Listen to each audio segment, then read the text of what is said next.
শুরুতেই সেনা সদরের পক্ষ থেকে আপনাদের সবাইকে ধন্যবাদ জানাচ্ছি আজকে এই প্রেস ব্রিফিংয়ে উপস্থিত থাকার জন্য। আমরা প্রথমে নিয়মিত প্রেস ব্রিফিংয়ের অংশ হিসেবে গত 2 মাসে বাংলাদেশ সেনাবাহিনী যে আভিযানিক কার্যক্রম পরিচালনা করেছে সেগুলো আপনাদের সামনে তুলে ধরব এবং পরবর্তীতে আপনাদের যদি কোনো জিজ্ঞাসা থাকে তাহলে প্রশ্নোত্তরের মাধ্যমে সেগুলো আমরা আপনাদের জানাতে চেষ্টা করব। আপনারা জানেন যে গত 15 মাস যাবৎ বাংলাদেশ সেনাবাহিনী বেসামরিক প্রশাসনকে সহায়তায় আইন শৃঙ্খলা রক্ষা কাজে নিয়োজিত রয়েছে। এর পাশাপাশি হারিয়ে যাওয়া অস্ত্র গোলাবারুদ উদ্ধারে এবং চিহ্নিত সন্ত্রাসীদের গ্রেফতারেও আমরা অভিযান পরিচালনা করছি। এ যাবৎ আমরা শতকরা 81% হারিয়ে যাওয়া অস্ত্র উদ্ধার করতে সক্ষম হয়েছি এবং শতকরা 73% হারিয়ে যাওয়া গোলাবারুদ আমরা উদ্ধার করেছি।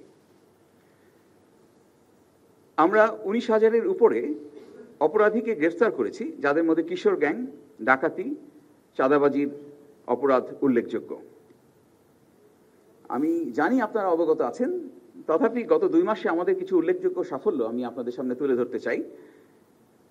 বাংলাদেশ সেনাবাহিনী তার অভিযান পরিচালনা করে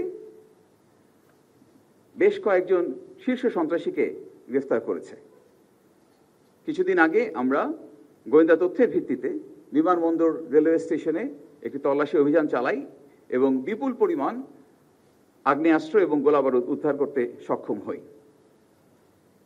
এই গত 2 সপ্তাহে আমাদের পরিচালিত অভিযানের মাধ্যমে উদ্ধারকৃত শতাধিক ককটেল বাংলাদেশ সেনাবাহিনীর বম ডিসপোজাল দল নিষ্ক্রিয় করেছে। আপনারা জানেন যে এর পাশাপাশি আমরা গত জুলাই অভ্যুত্থানে আহতদের নিয়মিত চিকিৎসা সহায়তা প্রদান করছি।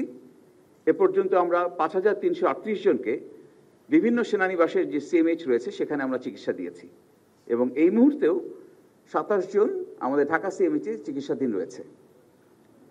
দেশের অভ্যন্তরে সাম্প্রদায়িক সম্প্রীতি বজায় রাখার পাশাপাশি আমরা কূটনৈতিক ব্যক্তিবর্গ এবং দূতাবাসগুলোকে নিরাপত্তা প্রদান করে যাচ্ছি।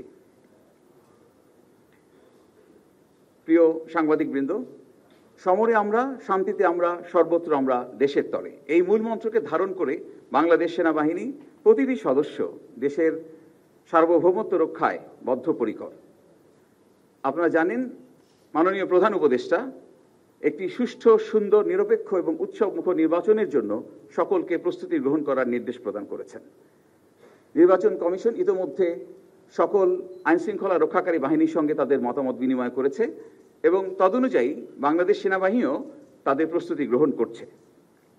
আমি আপনাদের আশ্বস্ত করতে চাই, বাংলাদেশ সেনাবাহিনী সম্মানিত সেনাবাহিনী প্রধানের দিক নির্দেশনায় সংশ্লিষ্ট মন্ত্রণালয়, আইনশৃঙ্খলা রক্ষাকারী বাহিনী, স্থানীয় প্রশাসন, গণমাধ্যম এবং জনগণকে সাথে নিয়ে একটি সুষ্ঠু এবং অবাধ নিরপেক্ষ নির্বাচনের জন্য নির্বাচন কমিশনকে সকল ধরনের সহায়তা দিতে সর্বদা প্রস্তুত থাকবে। সবাইকে ধন্যবাদ। এবার আপনারা আপনাদের প্রশ্ন করতে পারেন।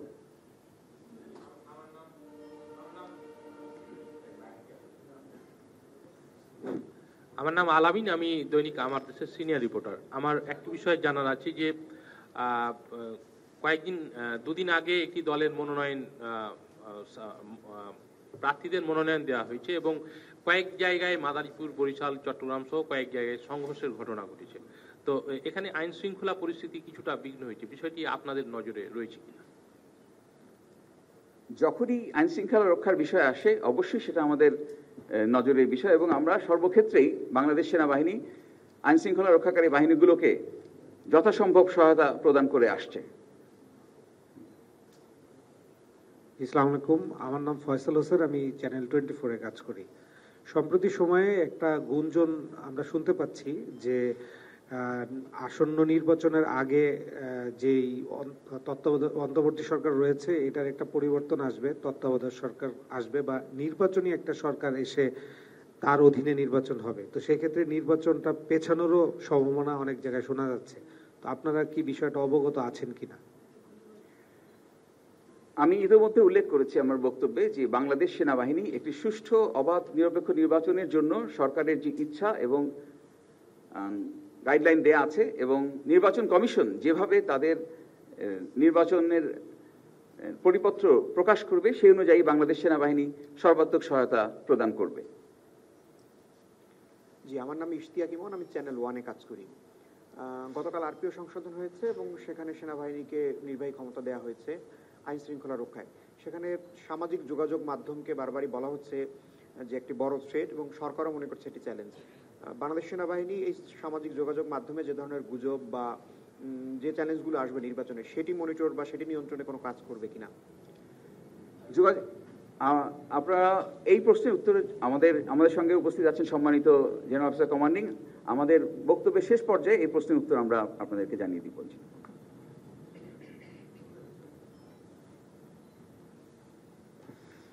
জি ধন্যবাদ। আসসালামু আলাইকুম। আমি এস এম মিন্টু, দৈনিক নয়া দিগন্ত পত্রিকায়।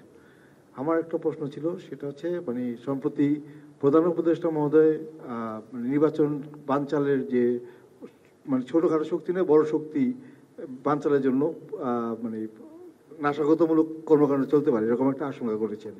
তা আমার প্রশ্ন হচ্ছে যে নির্বাচনে আবহাওয়া চলছে এখন সারা দেশেই, আর যদি নির্বাচন কোনো কারণে বানচাল হয় বা নির্বাচন না হয়, সেক্ষেত্রে সেনাবাহিনীর অবস্থান কি থাকবে? আচ্ছা, নির্বাচন সংক্রান্ত আমার মনে হচ্ছে আপনাদের অনেক প্রশ্ন আছে। আমরা নির্বাচন সংক্রান্ত প্রশ্নগুলোকে একবারে নিয়ে নিই। নির্বাচন সংক্রান্ত আর কোনো প্রশ্ন আছে আপনাদের? জি, আমি শাওয়াব, সময় টিভি থেকে।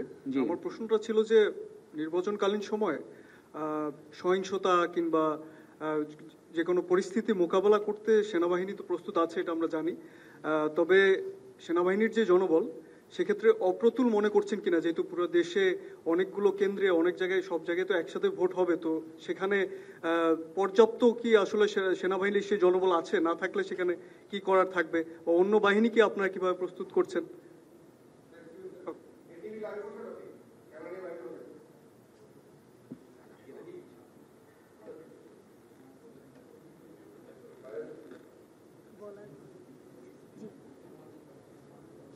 হ্যাঁ, নির্বাচন নিয়ে আপনাদের আর কারো প্রশ্ন আছে কিনা? আমি মাসুদা লাবণী, নিউজ 24 টেলিভিশনে আছি। আমার একটি প্রশ্ন ছিল, সম্প্রতি 3 বাহিনীর প্রধান উপদেষ্টার সাথে মিটিং করেছেন। এরপরে প্রধান উপদেষ্টা তার ফেসবুক পেজে লিখেছেন যে 90,000 সেনা সদস্য নির্বাচনে দায়িত্ব পালন করবেন। কিন্তু প্রধান উপদেষ্টার প্রেস সচিব কিছুদিন আগেও একটি সাক্ষাৎকারে বলেছেন যে নির্বাচনে সেনাবাহিনী শুধুমাত্র স্ট্রাইকিং ফোর্স হিসেবে কাজ করবে। সেক্ষেত্রে আসলে নির্বাচনী সেনাবাহিনী কি ধরনের কাজ করবে? ফুল ম্যাজিস্ট্রেসি পাওয়ার নিয়ে কাজ করবে কিনা, এই বিষয়টা একটু নিশ্চিত করবেন। আরেকটি বিষয় যে কি বিষয়ে আলোচনা হয়েছে এছাড়া। ধন্যবাদ। আর কেউ নির্বাচন নিয়ে? জি প্লিজ।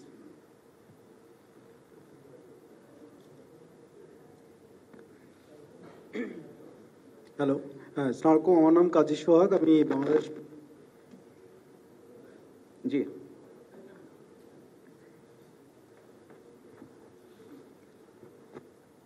আমি কাজী সোহাগ, বাংলাদেশ প্রতিদিন পত্রিকার সিনিয়র রিপোর্টার। নির্বাচনে আমার কোশ্চেনটা হচ্ছে যে প্রধান উপদেষ্টার সঙ্গে সম্প্রতি 3 বাহিনীর প্রধান বৈঠক করেছেন, এটা আমরা সবাই জানি। তো সরকারের পক্ষ থেকে নির্বাচনের প্রস্তুতি নেওয়ার সুনির্দিষ্ট কোনো বার্তা দেওয়া হয়েছে কিনা? Thank you. আর কেউ আছেন নির্বাচন নিয়ে? আচ্ছা, ও এখানে একজন। জি, আসসালামু আলাইকুম স্যার, আমি আবুল কালাম আজাদ, টিএন নিউজ থেকে। নির্বাচন নিয়ে সাধারণ মানুষ, রাজনৈতিক দল বিভিন্নভাবে ষড়যন্ত্রগুলোর কথা বলছে। আমি একটু জানতে চাই সেনাবাহিনীর কাছে আসলে আন্তর্জাতিক ষড়যন্ত্রের কি খবর আছে, এবং সম্প্রতি বলা হচ্ছে একাধিক ইসলামিক দল বাইতুল মোকাররমের খতিব বলেছেন বিশ্বের বিভিন্ন দেশে নিষিদ্ধ একটি সংগঠন রয়েছে ইসকন, তারা নির্বাচন বানচালে ষড়যন্ত্রের এরকম তাদের বিরুদ্ধে অভিযোগ এনে তাদেরকে বাংলাদেশে নিষিদ্ধ করার কথা বলা হচ্ছে। সেনাবাহিনী আসলে এই নিয়ে কি ভাবছে? ধন্যবাদ। তার মানে নির্বাচন নিয়ে আপনাদের যদি আর কোনো প্রশ্ন থাকে আমি এক এক করে উত্তরে যাব, প্লিজ।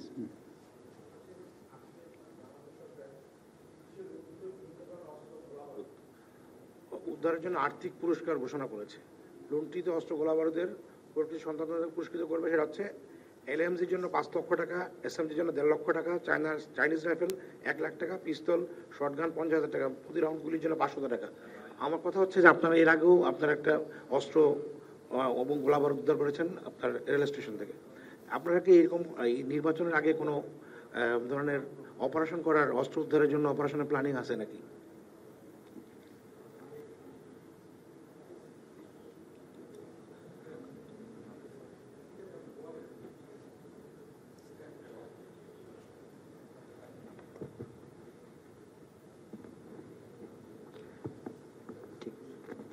জি, আমি আরিফুর রহমান সবুজ, যমুনা টেলিভিশন থেকে।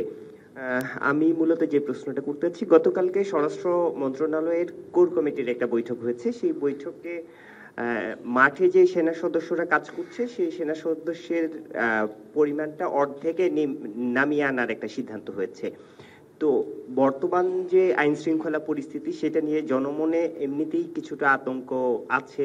সামনে নির্বাচন, প্রত্যেকটা দলেই নির্বাচনে একরকম নির্বাচনী মাঠে নেমে গেছে। সেক্ষেত্রে এই যে আইন শৃঙ্খলা পরিস্থিতি সেটা আরো অবনতি হলে যদি মাঠের সদস্যদের কমিয়ে আনা হয় সেক্ষেত্রে একটা প্রভাব পড়বে কিনা, সংঘাতের জায়গাটা আরো বেড়ে যাবে কিনা, আইন শৃঙ্খলা পরিস্থিতির অবনতি আরো হবে কিনা? আর কেউ আছেন নির্বাচন নিয়ে? আচ্ছা, যদি ওকে, থ্যাংক ইউ স্যার। যদি না থাকে আমি এক এক করে যাচ্ছি। প্রথমত হচ্ছে যে মাননীয় প্রধান উপদেষ্টার সঙ্গে 3 বাহিনী প্রধান দেখা করেছেন। সেই সুবাদে আমাদের সেনাবাহিনী প্রধানও সাক্ষাৎ করেছেন এবং এ বিষয়ে কি আলোচনা হয়েছে সে বিষয়ে একটি প্রেস রিলিজ কিন্তু মাননীয় প্রধান উপদেষ্টার কার্যালয় থেকে অলরেডি প্রকাশ করা হয়েছে। তো বিস্তারিত আপনারা সেখানেই পেয়ে যাবেন, সুতরাং আর এ ব্যাপারে কথা বলার প্রয়োজন হচ্ছে না। দ্বিতীয় যেটা আপনারা বলেছেন যে একটি সুষ্ঠু, নিরপেক্ষ এবং অবাধ নির্বাচনের পূর্ব শর্ত কিন্তু হচ্ছে একটি আইনশৃঙ্খলা পরিস্থিতিটা স্বাভাবিক থাকা, এবং এই আইনশৃঙ্খলা পরিস্থিতিকে স্বাভাবিক রাখার জন্যই আইনশৃঙ্খলা রক্ষাকারী বাহিনীগুলো নিয়োজিত হয়ে থাকে। এবং এই আইনশৃঙ্খলা রক্ষাকারী বাহিনীগুলোকে সাহায্যের জন্য বাংলাদেশ সেনাবাহিনী সর্বদাই বদ্ধপরিকর। আমাদেরকে যখনই বাংলাদেশ সেনাবাহিনীকে যখনই এই আইনশৃঙ্খলা রক্ষাকারী বাহিনীকে সাহায্যের জন্য নিয়োজিত করা হয়েছে আমরা আমাদের সর্বাত্মক দিয়ে চেষ্টা করেছি। আপনারা ইতিমধ্যে জেনেছেন যে নির্বাচনকালীন সময়ে আমরা 90,000 থেকে 1 লক্ষ সেনা সদস্য মাঠ পর্যায়ে আমরা নিয়োজিত করব, যেটা এ যাবৎকালের সর্বোচ্চ। এবং আমাদের পরিকল্পনায় জেলা পর্যায়ে, উপজেলা পর্যায়ে, এমনকি ক্ষেত্রবিশেষে আপনার আসন ভিত্তিক আমরা ক্যাম্প স্থাপন করে যথাসম্ভব এই আইনশৃঙ্খলা পরিস্থিতি নিয়ন্ত্রণে রাখার চেষ্টা করব। আসন্ন জাতীয় নির্বাচনকে একটি সুষ্ঠু এবং সুন্দর নির্বাচন সম্পন্ন করার জন্য বাংলাদেশ সেনাবাহিনী নির্বাচন কমিশনের যা যা সাহায্য প্রয়োজন সবটুকু করার জন্য আমরা সদা প্রস্তুত থাকব। আর কোনো প্রশ্ন আছে এর বাইরে?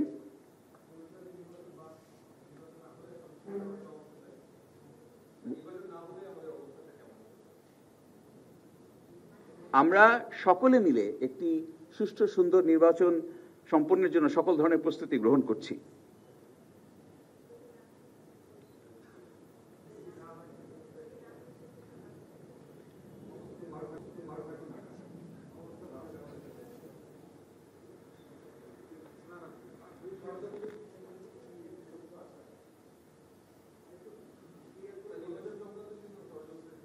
নির্বাচন সংক্রান্ত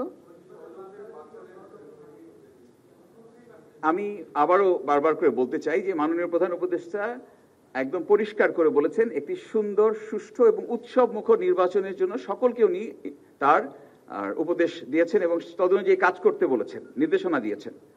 নির্বাচন কমিশন একাধিক বৈঠক করছেন, প্রতিনিয়ত তারা দেখছেন আপনারা যে তারা বিভিন্ন সংগঠনের সঙ্গে তারা বৈঠক করছেন, মত বিনিময় করছেন, আইনশৃঙ্খলা রক্ষাকারী বাহিনীর সঙ্গে মত বিনিময় করেছেন, আমাদের সঙ্গে মত বিনিময় করেছেন, এবং তদনুযায়ী কিন্তু আমরা সেনাবাহিনীর পক্ষ থেকেও একটি সুষ্ঠু নির্বাচনের জন্য সকল ধরনের প্রয়োজনীয় যে ব্যবস্থা সেটা আমরা নিচ্ছি।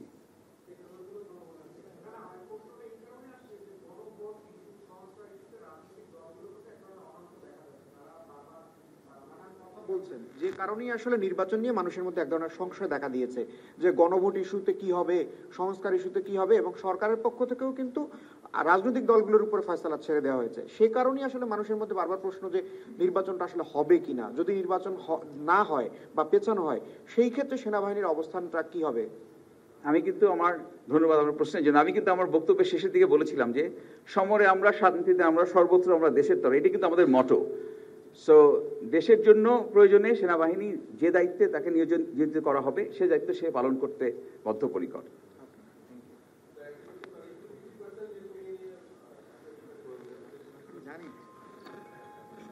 যে পরিপত্রের কথা, আচ্ছা হ্যাঁ, 50%, হ্যাঁ আমরা এই পত্রটি আমরা পেয়েছি এবং সে তদনুযায়ী ওখানে আইনশৃঙ্খলা রক্ষার পরিস্থিতি বা পরিস্থিতিটাকে ধর্তব্যের মধ্যে নিয়ে যেভাবে করণীয় আমরা সে ব্যবস্থা গ্রহণ করব। আচ্ছা, আমি লেফটেন্যান্ট জেনারেল মাইনুর, আমি general officer commanding army training and doctrine command. নির্বাচন নিয়ে বেশ কিছু প্রশ্ন তো হয়েছে। আমি জেনারেলি ওদের সিনিয়র হিসেবে একটা জিনিস বলি, দেশের জনগণের মতো সেনাবাহিনীও চায় আমাদের বর্তমান যে সরকার যেভাবে রূপরেখা প্রণয়ন করেছেন সেই রূপরেখা অনুযায়ী একটা অবাধ, সুষ্ঠু এবং গ্রহণযোগ্য নির্বাচন অনুষ্ঠিত হোক। সেই রূপরেখার মধ্যে তো সময়সীমাও দেওয়া আছে। আমরা আশা করি যে নির্বাচন হলে দেশের স্থিতিশীলতা আরো ভালো হবে, আইন শৃঙ্খলা পরিস্থিতি ধীরে ধীরে স্বাভাবিক হবে এবং সেনাবাহিনী তখন সেনানিবাসে ফিরে যেতে পারবে। আমরা সেটার দিকে তাকিয়ে আছি এবং সরকার এখন পর্যন্ত যেটুকু রূপরেখা প্রণয়ন করেছে সেটার উপরে ভিত্তি করে আমরা কিন্তু যথাযথ প্রস্তুতি গ্রহণ করছি। আমাদের যে প্রশিক্ষণ কার্যক্রম সীমিত আকারে এখন চলছে, তার মধ্যে নির্বাচনের সময় আমাদের কি করণীয় সেটাকে ফোকাসে রেখেই আমরা প্রশিক্ষণ করছি। এই প্রশিক্ষণের সাথে প্রাসঙ্গিক একটা বিষয় হলো, আপনারা সবাই জানেন, শান্তিকালীন সময়ে সেনাবাহিনীর দায়িত্ব হলো যুদ্ধের জন্য প্রস্তুতি নেওয়া। আমরা বলে থাকি we train as we fight. তো গত 15 মাস আমরা বাইরে আছি। নির্বাচন পর্যন্ত বা তার কিছুটা পরেও যদি বাইরে থাকতে হয় তাহলে আরো কিছুদিন বাইরে থাকতে হবে। তো এতে করে কিন্তু আমাদের প্রশিক্ষণ বিঘ্নিত হচ্ছে। এর পাশাপাশি যে পরিস্থিতির মধ্যে দিয়ে যেই চ্যালেঞ্জ মোকাবেলা করে সেনাবাহিনী দায়িত্ব পালন করেছে গত 15 মাস, আপনারা নিশ্চয়ই আমার সাথে একমত হবেন যে এটা খুব সহজ পরিস্থিতি ছিল না। এ ধরনের পরিস্থিতি বাংলাদেশ প্রতিদিন ফেস করেনি। তো রেস্ট অ্যান্ড রিপিটেরও প্রয়োজন আছে।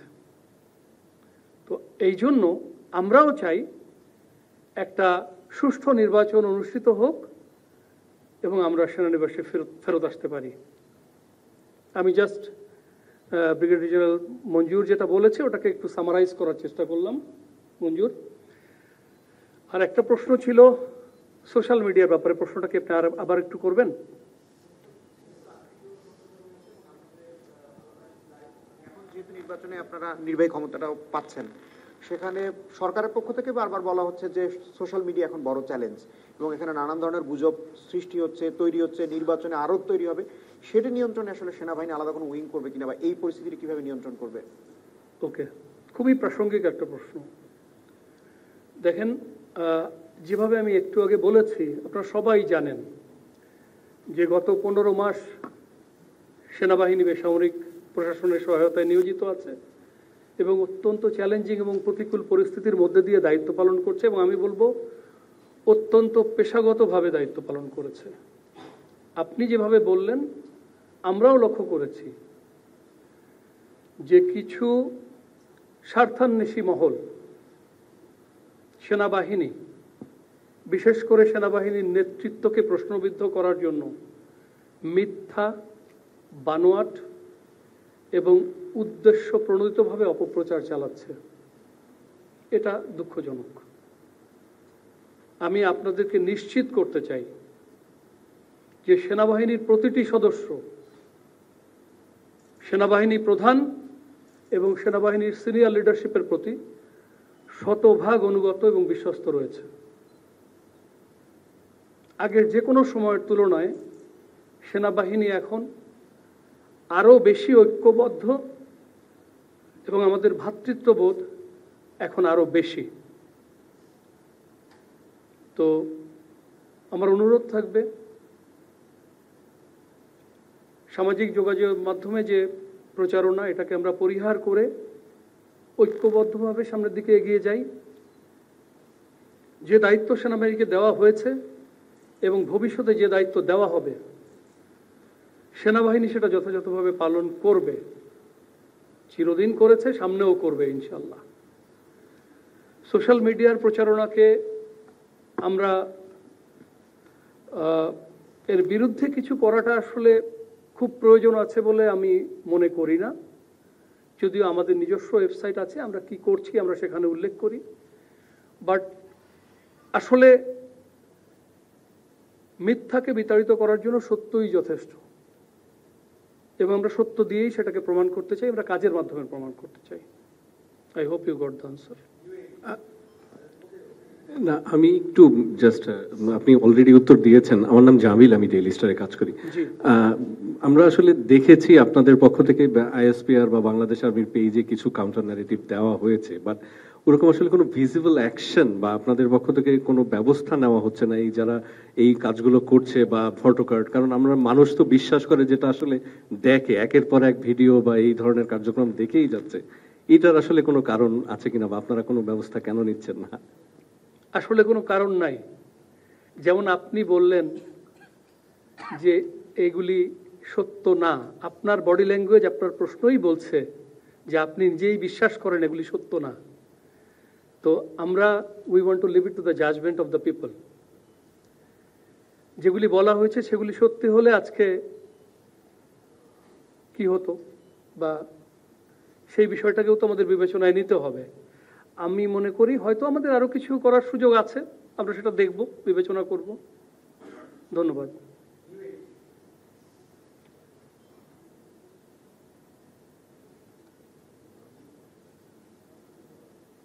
সরি, আমি মুস্তাফিজ নিউ এজে কাজ করি। আমার দুটো প্রশ্ন, একটি হচ্ছে হ্যালো সরি প্রথম প্রশ্নটি হচ্ছে যে আমরা এবার দেখছি একটা লম্বা সময় ধরে আর্মি ডিপ্লয়েড আছে ইন এইড টু সিভিল পাওয়ার। তো এবার একটা ভিন্ন পরিস্থিতিতে এবং একটা ক্রিটিক্যাল টাইমে এসে আর্মি এই সিভিল পাওয়ারকে সহায়তা করছে।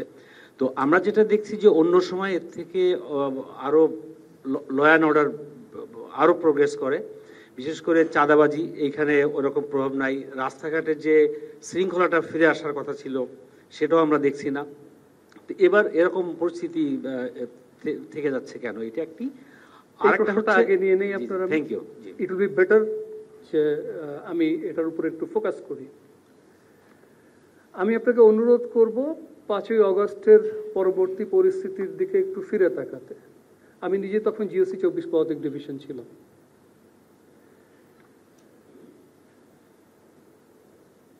পনেরো বছর যে আবেগের প্রকাশ ঘটানো যায়নি, যে অনুভূতিগুলিকে বলা যায়নি, সেটার একটা বহিঃপ্রকাশ, আউটবার্স্ট তো আছে। এবং রাষ্ট্রযন্ত্রের অনেক মেশিনারি কিন্তু তখন কিছুটা হলেও অকার্যকর হয়ে পড়েছিল, এটা তো বাস্তবতা। এরকম একটা এক্সেপশনাল সার্কামস্টান্সে আপনি একটা পারফেক্ট আউটকাম আশা করতে পারেন না। সেনাবাহিনী এই সময়ের মধ্যে কুমিল্লা নোয়াখালীর বন্যা থেকে শুরু করে বিভিন্ন সরকারি দাবি দেওয়া থেকে শুরু করে বিভিন্ন বাহিনীর মধ্যে আনরেস্ট থেকে শুরু করে বিভিন্ন পুলিশ স্টেশনকে রক্ষা করা থেকে শুরু করে ট্রাফিক দায়িত্ব পালন করা থেকে শুরু করে এমন কোনো কাজ নাই যা এই সীমিত জনবল দিয়ে করে নাই। এখন 40 বা 50 হাজার সেনা সদস্য যাদের প্রাথমিক কাজ কিন্তু এটা না, তারা তাদের সর্বোচ্চ দিয়ে কিন্তু চেষ্টা করে গেছে। এখন আপনি যে প্রশ্নটা করেছেন উন্নতি হয় নাই কেন, আমি যদি বলি যে আমরা না থাকলে অবনতি কতটা হতো সেটা আপনি ধারণাও করতে পারবেন না। I think that will be the right perspective to look at things. I hope I have answered your question. দ্বিতীয় প্রশ্ন করেন। আমি জামিল হাসান শিপু, ইত্তেফাকে আছি। সম্প্রতি বাংলাদেশ সেনাবাহিনী এই বিমানবন্দর রেল স্টেশনে আপনার বনলতা এক্সপ্রেস ট্রেন থেকে বিপুল পরিমাণে অস্ত্র এবং গোলাবারুদ উদ্ধার করেছে, এবং যেগুলি এসেছে সীমান্তের ওপার থেকে, এবং যার দিক ছিল রাজধানী। এবং এর পাশাপাশি সিলেট এবং সুনামগঞ্জে বিজিবি বিপুল পরিমাণে প্লাস্টিক যে এক্সপ্লোসিভ আছে, ডেটোনেটর এগুলি উদ্ধার করেছে এবং এটারও দিক ছিল রাজধানী কেন্দ্রিক। এর পাশাপাশি আমাদের পার্বত্য চট্টগ্রাম এলাকাতে সম্প্রতি যে একটু অস্থিতিশীল অবস্থা যে বিরাজ করছিল, সেখান থেকে বাংলাদেশ সেনাবাহিনী রাঙামাটি, খাগড়াছড়ি এবং বান্দরবন থেকে বিপুল পরিমাণে অস্ত্র উদ্ধার করেছে। তো সামনে যে একটি নির্বাচন আসছে এবং বলা হচ্ছে যে এই অস্ত্র বাইরের দেশ থেকে যখন আসছে নির্বাচনকে বানচাল করার চেষ্টা করা হচ্ছে। তো এ ধরনের নাশকতামূলক কর্মকাণ্ড হতে পারে কি পারে না সেটি প্রশ্ন নয়, প্রশ্নটি হচ্ছে বাংলাদেশ সেনাবাহিনী এ ব্যাপারে কতখানি পদক্ষেপ গ্রহণ করছে। ধন্যবাদ, খুবই পার্টিনেন্ট কোয়েশ্চেন। প্রথমে একটু বলি, আমি যেহেতু চট্টগ্রাম 24 পদাতিক ডিভিশনের জিওসি ছিলাম, পার্বত্য চট্টগ্রামে যেটা হচ্ছে আমার মনে হয় সেটাকে একটু আলাদাভাবে বিবেচনা করলে ভালো হয়। আপনারা জানেন খাগড়াছড়িতে কয়েকদিন আগে কি হয়েছে, তারও আগে রাঙামাটিতে কি হয়েছে, বান্দরবানে কুকিচিন আপাতত একটু লো এবে চলছে।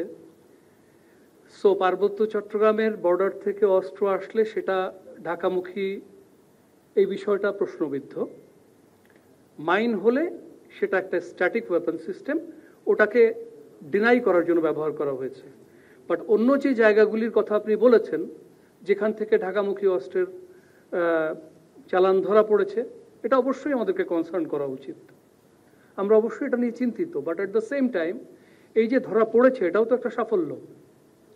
সো আমরা আমাদের অভিযান জোরদার করব, আমরা আমাদের নজরদারি আরও বাড়াবো, এবং আমরাই তো রাষ্ট্রের একমাত্র সংস্থা না, আমি নিশ্চিত অন্যরাও একই কাজ করবে। এবং আমাদের এমন একটা প্রস্তুতি থাকতে হবে যাতে এই অস্ত্রের চালান ঢাকায় না আসতে পারে, এবং কিছু যদি আসেও সেটা যেন আমরা ডিল করতে পারি। Thank you. ঠিক আছে, অনেক ধন্যবাদ, থ্যাংক ইউ। জি, আসসালামু আলাইকুম। জি বলুন।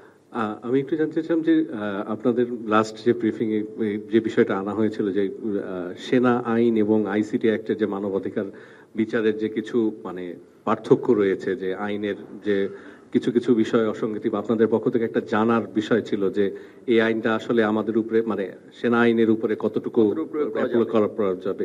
আপনারা কি লিখেছেন কিনা বা ওই আইন পরিবর্তন বা কোনো রেসপন্স পেয়েছেন কিনা বা আপনারা কি পদক্ষেপ নিচ্ছেন একটু যদি বলতেন। এটি একটি আইনি প্রক্রিয়াগত বিষয়। আপনারা জানেন যে আর্মি অ্যাক্ট 1952 এবং আইসিটি অ্যাক্ট 1973 দুইটা স্পেশাল অ্যাক্ট। তো সেদিন আমাদের এজি বাহাদুর যেভাবে বলেছিলেন যে এই দুটো স্পেশাল অ্যাক্টকে আমরা কখনো সম্মুখে দাঁড় করাবো না। আইসিটি অ্যাক্টের অধীনেই বর্তমানে মামলাটি পরিচালিত হচ্ছে। আমরা সরকারের সাথে এঙ্গেজমেন্টে আছি, আমরা রেডিও আছি, আমরা আইনের প্রতি শ্রদ্ধাশীল। দেশের যে প্রচলিত আইনগুলো আছে সেটার মধ্যে যেভাবে বিচার হবে আমরা চাইবো যে সরকার একটি স্বচ্ছ প্রক্রিয়ার মাধ্যমে বিচারটি সম্পন্ন করবে। সেই সাথে আমি এটাও বলতে চাই যে যারা গুম খুনের শিকার হয়েছে তাদের পরিবারের প্রতি এবং তাদের প্রতি আমরা সহানুভূতিশীল, এবং একই সাথে আমাদের যারা অফিসাররা আছেন তাদের যে রাইটস আছে, রাইটস অ্যান্ড প্রিভিলেজেস, সেটার সম্পর্কেও আমরা ওয়াকিবহাল আছি এবং আমরা সেটার ক্ষেত্রেও সরকারের সাথে যোগাযোগ রাখছি।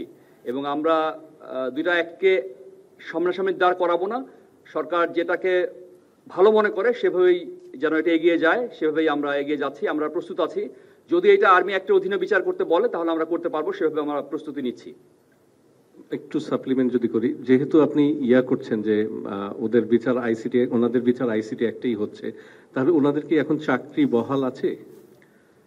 এটিও আরেকটি আইনি প্রক্রিয়াগত বিষয়। আপনি নিশ্চয়ই যে third amendment to the rule ICT act 1970 যে থার্ড অ্যামেন্ডমেন্ট 6 অক্টোবর যেটা প্রকাশিত হয়েছিল সেটার কথা বলছেন। সেখানে যে disqualification to have any public office, to hold any public office, সেটার ব্যাপারে ইন্টারপ্রিটেশনের একটা প্রবলেম বলবো না, ইন্টারপ্রিটেশনের প্রবলেম আছে। সেটা হচ্ছে যে এটাকে বিভিন্নভাবে ইন্টারপ্রেট করা যেতে পারে। সেটার ব্যাপারে সরকারের সাথে আমাদের এঙ্গেজমেন্ট জারি আছে। আমরা এটার ব্যাপারে একটা ক্লিয়ার নির্দেশনার অপেক্ষায় আছি। আমরা চাইবো যে এই ব্যাপারটা আরো পরিষ্কার হবে। যদি এটাকে ডিসকোয়ালিফিকেশন বলতে টার্মিনেশন বোঝায় তাহলে সেটা কিভাবে টার্মিনেশন হবে সেটাও ওখানে পরিষ্কার করে বলা নাই। পাবলিক অফিস, সেনা অফিসারদের ক্ষেত্রে পাবলিক অফিস হোল্ড করছে, এটা কি নিশ্চিতভাবে বলা যাবে কিনা সেটার ব্যাপারে ক্ল্যারিফিকেশনের সুযোগ রয়েছে। তো এটার ব্যাপারে আমরা এঙ্গেজমেন্ট জারি আছে। আমরা আশা করব যে একটা সুষ্ঠু সমাধানের পথে আমরা এগোতে পারবো এবং একটা ভালো রেজাল্ট আমরা পাবো ইনশাআল্লাহ। ধন্যবাদ সবাইকে। আসসালামু আলাইকুম।